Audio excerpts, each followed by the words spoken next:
Hi everyone, welcome back to Diksha's education hub. तो आज के इस लेक्चर में हम स्टडी करेंगे about the human digestive system. तो लास्ट लेक्चर में हमने टीथ वगैरह के बारे में पढ़ लिया था, उसके टाइप्स हमने सारे देख लिए थे। एजोफेगस के अंदर क्या क्या प्रोसेसेस होती हैं वो सब हमने देख लिया था। आज जो हमारा मेन फोकस चलेगा वो फ्रॉम द स्टमक रहेगा। पर सबसे पहले फेरिंग्स हमने पढ़ा था, जिसको हम ग्रसनी भी बोलते हैं। और हमने क्या बोला था, ये कॉमन पॉइंट होता है जहाँ से आपकी एयर भी जाती है और आपका जो है फूड भी जाता है, फेरिंग्स। तो ये कॉमन पैसेज रहता है for both food as well as air. तो उसके बाद जैसे ही आप मेस्टिकेट कर लेते हो फूड को, तो अब फूड ना बोल के हम उसको क्या बोला करते थे, बोलस बोला करते थे। तो यहाँ पे क्या होता है, एक यूव्यूला होता है, वो जो लटका हुआ सा सब्सटेंस होता है ना, ये देखो, इसको बोलते हैं यूव्यूला। तो जैसे आप निगलने लगते हो चीज़ों को, ये ऊपर की तरफ अटैच हो जाता है ताकि नाक के अंदर खाना ना चला जाए, तो उससे प्रोटेक्शन प्रोवाइड करता है। और जो मेस्टिकेटेड फूड होता है वो किस में चला जाता है, एजोफेगस में चला जाता है। तो इसी के लिए हमने एक एपिग्लॉटिस भी पढ़ा था। एपिग्लॉटिस का क्या इंपॉर्टेंट रोल था, एपिग्लॉटिस होता है, इस तरह से आपकी विंड पाइप होती है और इसके पीछे फूड पाइप होती है। तो खाना फूड पाइप में ही जाए तो यहाँ पे एक ढक्कन सा लग जाता है, फ्लैप सा लग जाता है विंड पाइप के ऊपर, एपिग्लॉटिस जिसे बोलते हैं। और विंड पाइप के अंदर खाना नहीं जाता, कई बार चला भी जाता है अगर गलती से, तो आपको खांसी आ जाती है और वो जो गया होता है मटेरियल वो बाहर निकल के आ जाता है। तो that is the function of pharynx. Oesophagus की अगर बात करें तो उसको बोलते हैं फूड पाइप, ठीक है। भोजन की जो नाली होती है काफ़ी पतली रहती है और एक तरह से ब्रिज की तरह एक्ट करती है, फेरिंग से लेके स्टमक तक जो है ब्रिज की तरह एक्ट करती है। 25 सेंटीमीटर तक की होती है। इसके अंदर कोई भी डाइजेस्टिव ग्लैंड नहीं होता जो कि डाइजेशन में हेल्प करे, पाचन में हेल्प करे। टाइलिन का एक्शन होता है, जो सलाइवरी अमाइलेज था ना, याद है हमें सलाइवा के अंदर मिला था, तो वही चल रहा होता है अभी भी बोलस में मिक्स होके। और पेरिस्टालसिस यहाँ पे काफ़ी क्विक रहती है। आपकी एलिमेंट्री कैनाल में सबसे ज़्यादा जो पेरिस्टाल्टिक मूवमेंट मिलती है वो कहाँ पे मिलती है, एजोफेगस में मिलती है। उसके बाद पेट की अगर बात करें, स्टमक की बात करें, तो इसकी शेप रहती है जे शेप, इस तरह से, ठीक है। ये जे शेप का रहता है, काफ़ी वाइड होता है, ब्रॉड रहता है, थिक वॉल्ड होता है। अगर स्टमक की भी बात करें तो इसके फर्दर 4 पार्ट्स होते हैं। जैसे यहाँ से एजोफेगस आई ना, थोड़ा सा ऐसे होता है ये ऊपर को और ऐसे होता है। ये जो टिप वाला पार्ट है इसको बोलते हैं फंडस, और ये वाला जो एरिया रहता है इसको बोल देते हैं कार्डियक पार्ट। अब कार्डियक तो हार्ट से एसोसिएटेड है, जस्ट बिकॉज इसके इधर जैसे आपको हार्ट मिलेगा, हार्ट के नज़दीक में ये पार्ट होता है, तो इसी वजह से इसको बोल देते हैं कार्डियक पार्ट। उसके बाद आ जाता है next, that is your body part. फिर आपका नेक्स्ट जो होता है उसको बोलते हैं पाइलोरिक। तो ये 4 पार्ट्स किसके हैं, ये सारे आपके स्टमक के रहते हैं। मस्कुलर ऑर्गन है एलिमेंट्री कैनाल का, जो हमारी फूड की जो कैनाल थी, गुहा थी, उसका क्या रहता है, ऑर्गन रहता है मस्कुलर वाला, मांसपेशी वाला। इसके अंदर बड़े सारे गैस्ट्रिक ग्लैंड्स होते हैं और गैस्ट्रिक ग्लैंड्स के साथ भी फर्दर और छोटे छोटे सेल्स होते हैं। जैसे एक होते हैं आपके ऑक्जेंटिक सेल, ऑक्जेंटिक या इनको पैराइटल सेल भी बोल सकते हैं। ये HCl सिक्रीट करते हैं। आपको पता होगा हमारे पेट के अंदर एक HCl होता है, एसिड होता है ना, एक अम्ल होती है जिसको बोलते हैं HCl, हाइड्रोक्लोरिक एसिड। पीएच आ जाती है लगभग 1.5 से लेके 3 तक की, ठीक है। ये चीज़ भी याद रखनी है, HCl की पीएच आ जाती है। अब यहाँ पे क्या होता है, स्टमक में जैसे ही आपका बोलस पहुँच चुका है, इसकी चर्निंग होती है।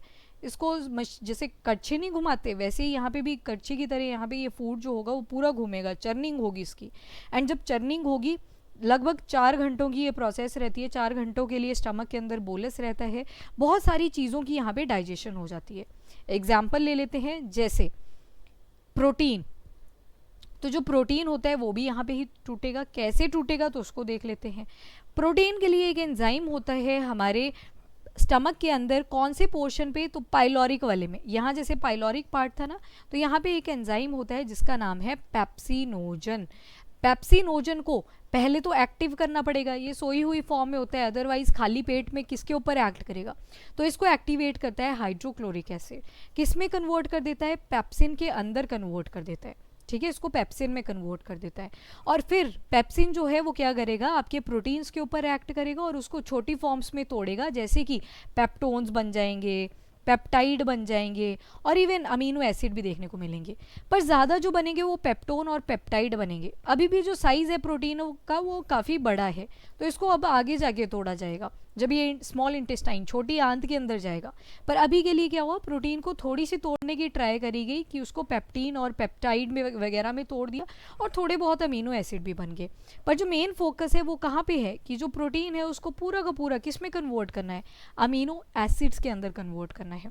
तो अभी के लिए क्या हुआ, पेप्सिन ने क्या किया, प्रोटीन को तोड़ दिया इनटू पेप्टोन, पेप्टाइड, तो छोटे छोटे कंपोनेंट्स में तोड़ा हुआ है। उसी तरह से पेट के ही अंदर गैस्ट्रिक लाइपेज भी होंगे, तो ये लाइपेज क्या करेंगे, फैट को तोड़ने की ट्राई करेंगे। डाइट एंड न्यूट्रिशन में देखा था कि जो एंजाइम होता है लाइपेज, ये फैट हो गया, लिपिड हो गया, इनको छोटे कंपोनेंट्स में तोड़ेगा, जैसे फैटी एसिड, ग्लिसरॉल, पर पूरा नहीं तोड़ पाएगा। बहुत सारे फैट के मॉलिक्यूल अभी आगे भी जाने वाले हैं। उसके बाद एक और आपको यहाँ पे एंजाइम मिलेगा जिसका नाम है प्रोरेनिन। प्रोरेनिन की आपको स्पेलिंग याद रखनी पड़ेगी, RENNIN होता है, ठीक है, RENIN नहीं लिखना है, NN होता है। जो प्रोरेनिन है इसको भी एक्टिव करेगा, कौन करेगा, तो HCl करेगा। HCl जैसे ही इसको एक्टिव करता है ये कन्वर्ट हो जाता है इनटू रेनिन। ये बच्चों में सबसे ज़्यादा प्रेजेंट होता है, ठीक है। बच्चों में जो प्रोटीन होती है ना दूध के अंदर, केसिन प्रोटीन, मदर के जो मिल्क में केसिन प्रोटीन होती है उसको कौन तोड़ता है, रेनिन तोड़ता है। रेनिन तोड़ेगा इसको, बना देगा पैराकेसिन। पैराकेसिन, पैराकेसिन आपके कैल्शियम के साथ कनेक्ट करेगा, ठीक है, कैल्शियम भी होता है बॉडी के अंदर, कैल्शियम के साथ रिएक्ट करेगा और बन जाएगा कैल्शियम पैराकेसिनेट। कैल्शियम पैराकेसिनेट। ये जो कैल्शियम पैराकेसिनेट होता है ये कर्डी होता है, दही की तरह ये होता है, कर्डी होता है काफ़ी ज़्यादा। इसके ऊपर फिर जाके लैक्टेज एंजाइम एक्ट करता है और इसको फाइनली इसके ऊपर फिर जाके पेप्सिन एक्ट करता है और इसको कन्वर्ट कर देता है इनटू पेप्टोन हो गए, पेप्टाइड हो गए, अमीनो एसिड हो गए। तो जो बच्चों के अंदर किया वो किसने किया, रेनिन वगैरह ने किया। जैसे जैसे हमारी एज बढ़ती चलती है तो ये जो रेनिन है ये डिक्रीज होता चलता है, ठीक है। वैसे एक एंजाइम और होता है जिसका नाम है लैक्टेज, ये भी आपके पेट में होता है। तो शुगर जो होती है हमारे मिल्क के अंदर उसको बोलते हैं लैक्टोज शुगर। क्या बोलते हैं, लैक्टोज। तो लैक्टोज को कन्वर्ट करवाना होता है लैक्टिक एसिड में। लैक्टिक एसिड में कौन कन्वर्ट करवाता है, तो देयर इज अ एंजाइम जिसका नाम है लैक्टेज एंजाइम, ठीक है। तो ये सारे काम किसके थे, ये रहेंगे आपके स्टमक के अंदर। तो ये देखो स्टमक से जो अब प्रोडक्ट जाने वाली है ना उसको अब बोलस नहीं बोलेंगे, उसको बोलेंगे काइम। तो ऊपर से आया था बोलस, यहाँ पे जो चर्निंग हुई वो किसकी हुई थी, बोलस की हुई थी। अब जो आगे जा रहा है वो क्या रहेगा आपका, वो रहेगा काइम। तो यहाँ पे क्या आ जाएगा, काइम आ जाएगा। फाइनली अब फूड कहाँ पे एंटर करने वाला है, ये आपका एंटर करेगा छोटी आंत के अंदर जिसको बोलेंगे स्मॉल इंटेस्टाइन। और स्मॉल इंटेस्टाइन का हमने देखा था सबसे पहला कौन सा पार्ट आएगा, वो था आपका ड्यूडनम। तो ड्यूडनम के अंदर जाने वाला है काइम। अब ड्यूडनम के अंदर की स्टोरी चलेगी, ठीक है। तो ये सारी चीज़ें हमने पढ़ ली। हाँ, जो गैस्ट्रिन होता है ना ये गैस्ट्रिक ग्लैंड को एक्टिव कर देता है कि अपने सेल्स को बोलो, ऑक्जेंटिक पैराइटल सेल हमने देखे, उनको बोलो कि एक्टिव हो जाओ, काम करने का टाइम आ चुका है। तो यही एक्टिव करवाता है इसको। HCl के क्या क्या फंक्शन थे, एक तो फूड को सॉफ्ट किया उसने, फूड भी नहीं बोलेंगे यहाँ पे तो स्पेसिफिक आप बोल सकते हो बोलस। pH लगभग 1 या 2 या फिर आपको 1.5 से लेके 3 तक मिल जाती है ताकि पेप्सिन और रेनिन वगैरह अपना काम कर सकें।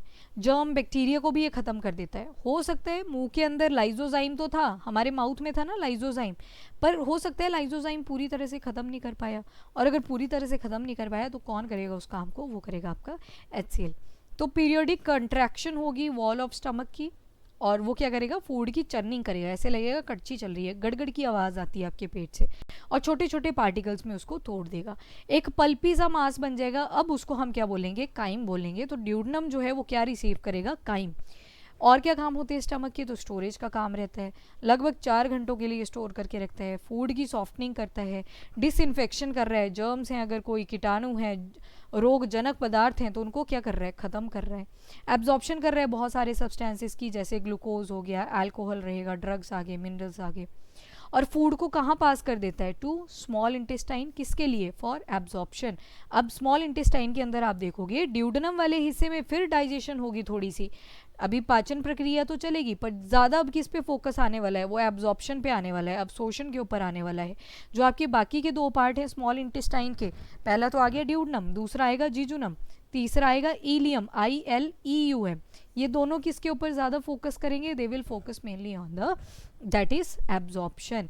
अब यहाँ पे ये देखेगा कि ठीक है जिसका न्यूट्रिएंट बन चुका है उसको एब्जॉर्ब करवा दो, बाकी जो वेस्ट है उसको फेंक दो बॉडी के बाहर, इजेशन उसकी करवा दो, ठीक है, तो बोलते नहीं है जैसे टाइम हो जाता है जब एग्जाम का कि अब पकड़ा दो शीट जितना जितना किया हुआ है, तो वही वाली सिचुएशन यहाँ पे होगी।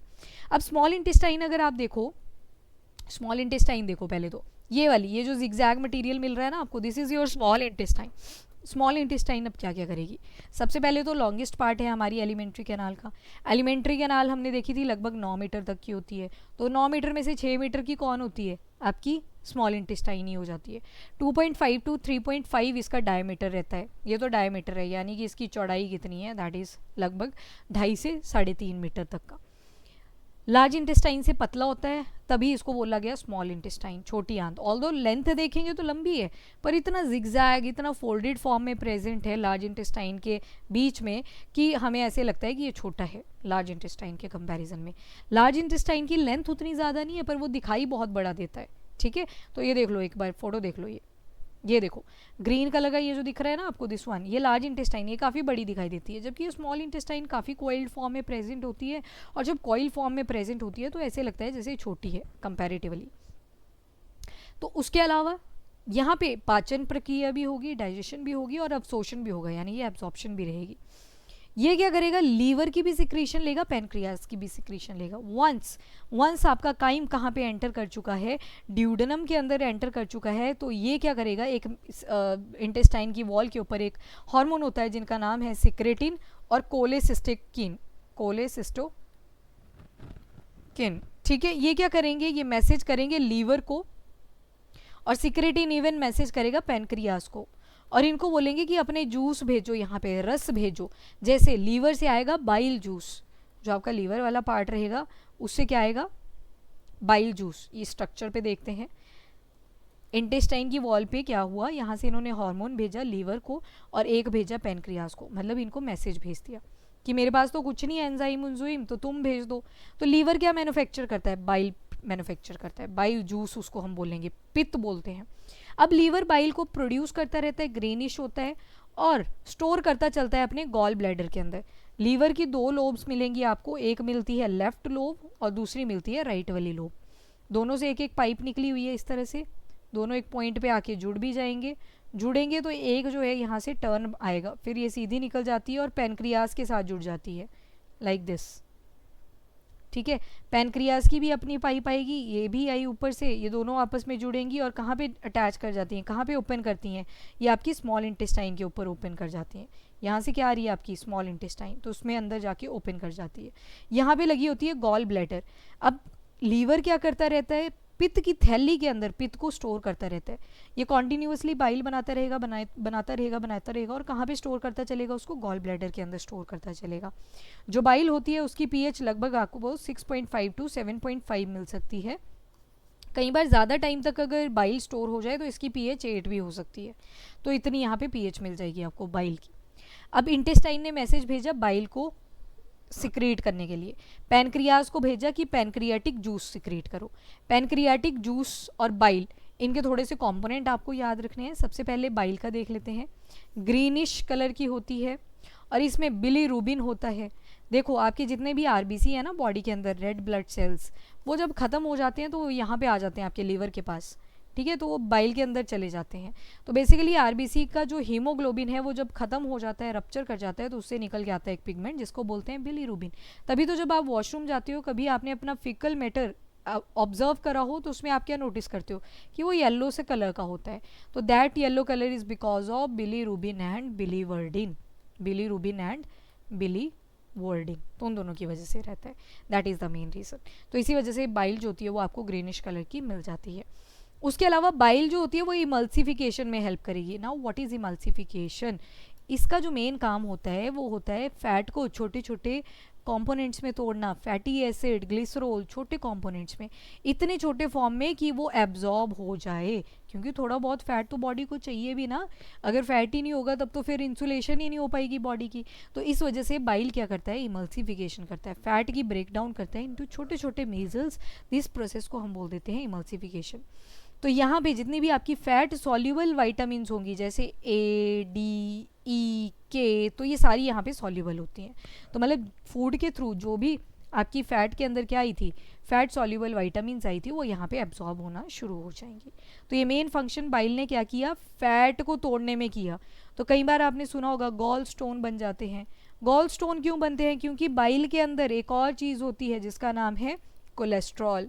कोलेस्ट्रॉल कई बार क्या करता है, ज़्यादा टाइम तक रुका रहता है अगर गॉल ब्लैडर के अंदर बाइल, तो उसके इसमें ये क्रिस्टलाइज हो जाता है, और जब क्रिस्टलाइज हो जाते हैं तो अल्टीमेटली पत्थर की फॉर्म ले लेता है, स्टोन्स की फॉर्म ले लेता है, फिर ये जो गॉल ब्लैडर होता है ये निकालना पड़ जाता है।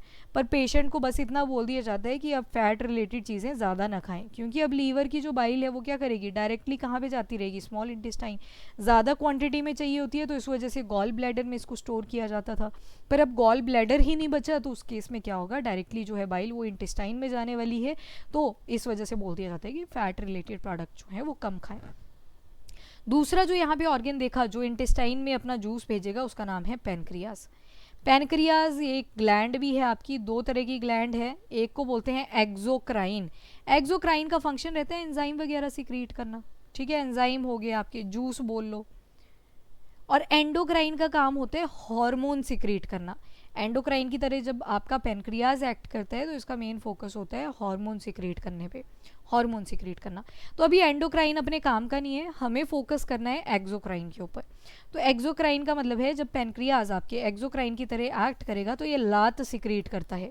लात रिप्रेजेंट करता है पैनक्रियाज के तीन इंपॉर्टेंट एंजाइम, एक का नाम है लाइपेज, एक का नाम है अमाइलेज, एक का नाम है ट्रिप्सिन, ठीक है। लाइपेज अगेन जो फैट बची होगी उसको क्या करेगा, तोड़ेगा into fatty acid, glycerol.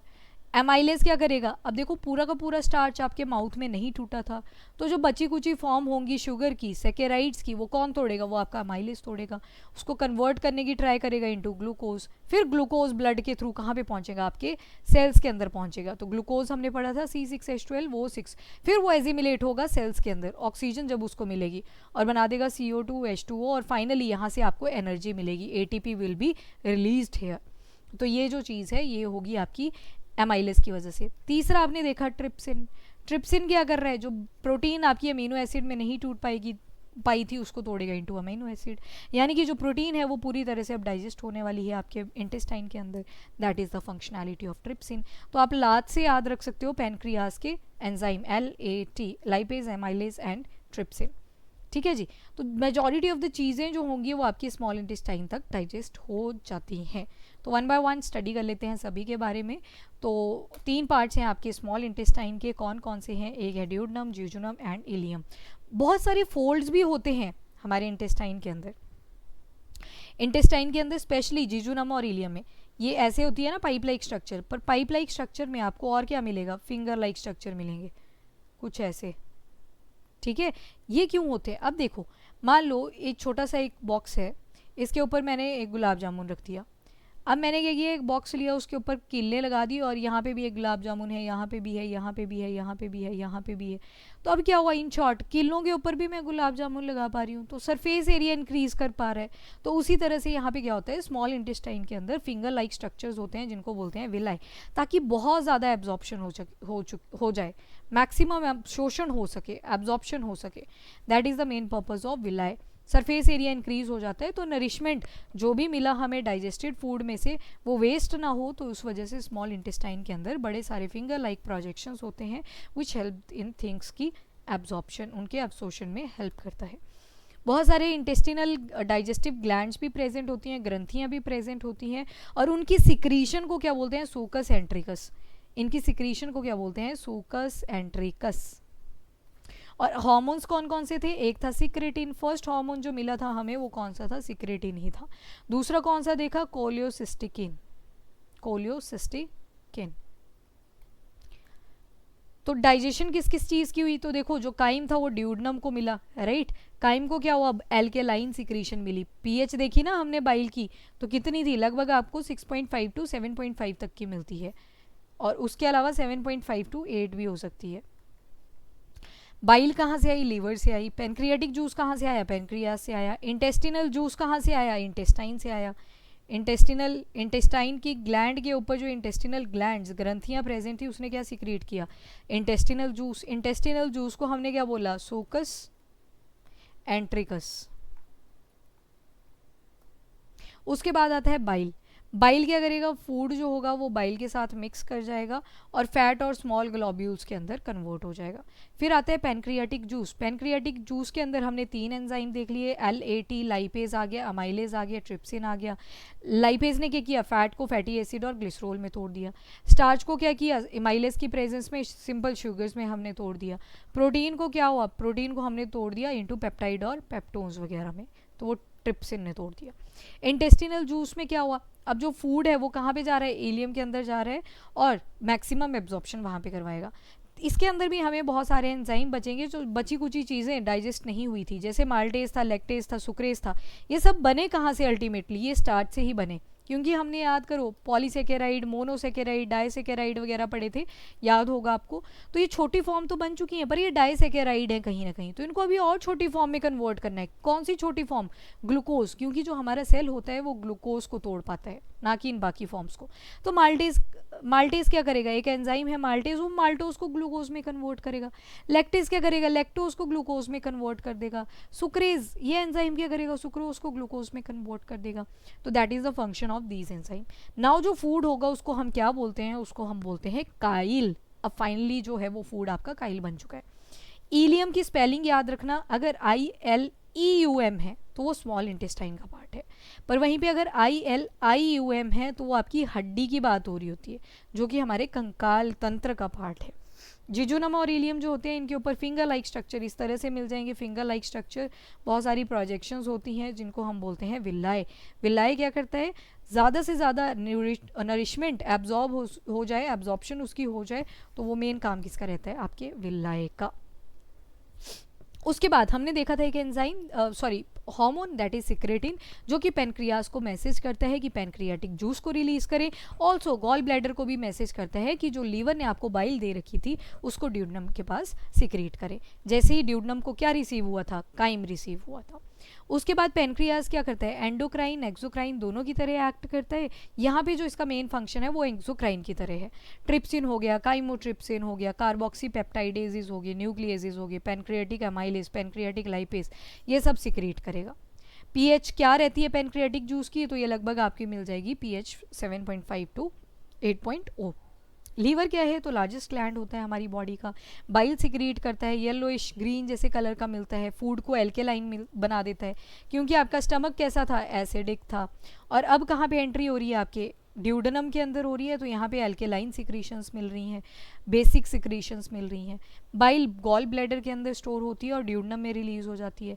Bile के अंदर क्या क्या होता है, बाइल सॉल्ट होता है, कोलेस्ट्रॉल होता है, बाइल पिगमेंट्स होते हैं।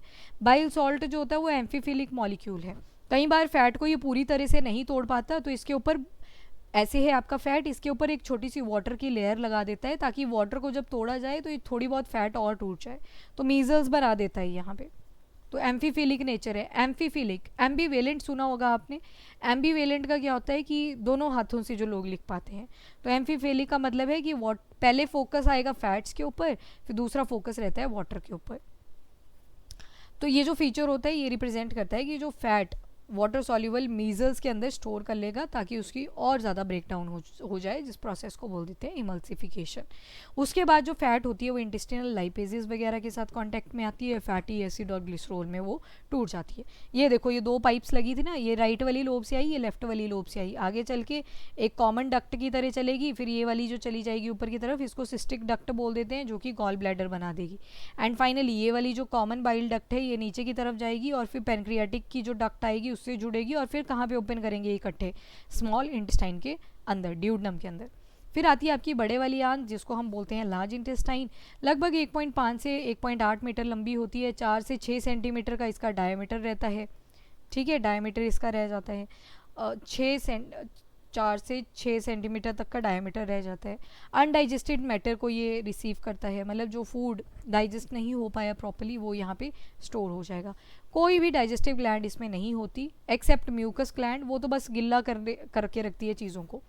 वाटर को एब्जॉर्ब कर लेता है even from the undigested matter, कोई वाटर ना बच जाए, डिहाइड्रेशन ना हो जाए बॉडी के अंदर, तो उस केस में ये एब्जॉर्ब कर लेती है।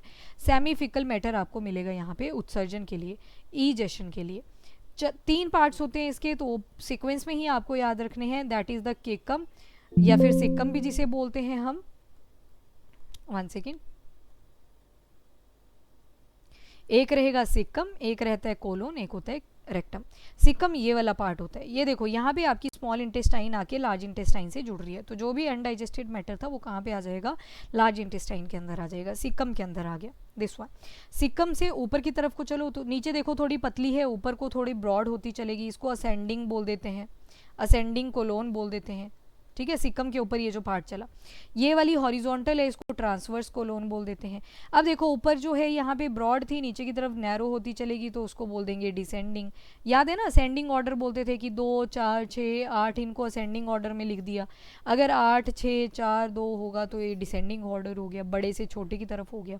ये वाला जो पार्ट है इसको सिग्मोइड कोलोन बोल देते हैं। और फाइनली यहाँ पे फाइनली आपका अनडाइजेस्टेड मैटर जो है वो स्टोर होके रहेगा जब तक सुबह नहीं होगी और आप वॉशरूम नहीं जाओगे।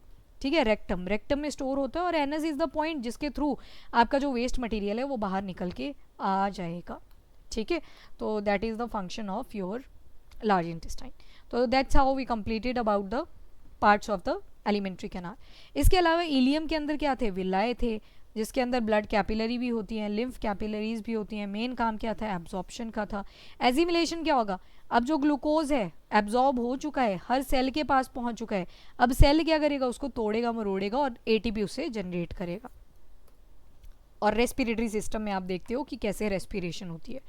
उसके बाद ईजेशन, उत्सर्जन में क्या हुआ, जो अनवांटेड फूड था उसको हमने बाहर निकाल दिया।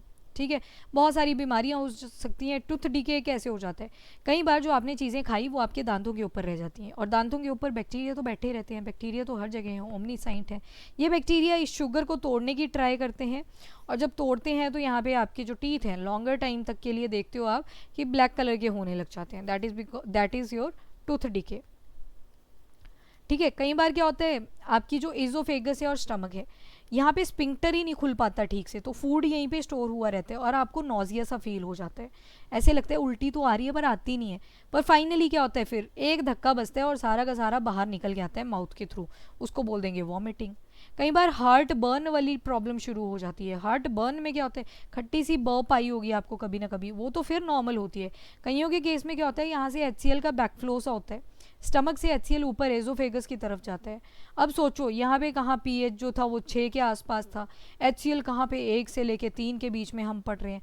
तो जब ये एजोफेगस की तरफ जाता है तो इसकी वॉल को कहीं ना कहीं जलाना शुरू कर देता है, तो ऐसे लगता है जैसे दिल जल रहा हो। ठीक है, हार्ट जल रहा हो, तो that is heart burn. Diarrhoea हो जाता है कई बार, ये किसी भी रीज़न की वजह से हो सकता है। इंडाइजेशन, आपने गलत फलत खा लिया, चिल्ली वाला फूड ज़्यादा खा लिया, मिर्ची वाला फूड ज़्यादा खा लिया, या कॉन्टामिनेटेड फूड खा लिया जिसमें जो है आपके बैक्टीरिया वगैरह लग गए थे, तो उस वजह से हो सकता है। अल्सर क्या होता है, ये जो HCl था ये कई बार स्टमक की वॉल पे एक्ट करने लग जाते हैं, तो वॉल जलनी शुरू हो जाती है, that causes ulcer. So that's all about your human digestive system. जो मानव का पाचन तंत्र है उसके बारे में हमने पूरा कंप्लीट स्टडी किया। नेक्स्ट लेक्चर रहेगा आपका अबाउट द रेस्पिरेटरी सिस्टम। अभी के लिए इतना ही। If you like the video, do like and share as well as subscribe the channel. Thank you everyone, have a nice day, keep studying, keep watching.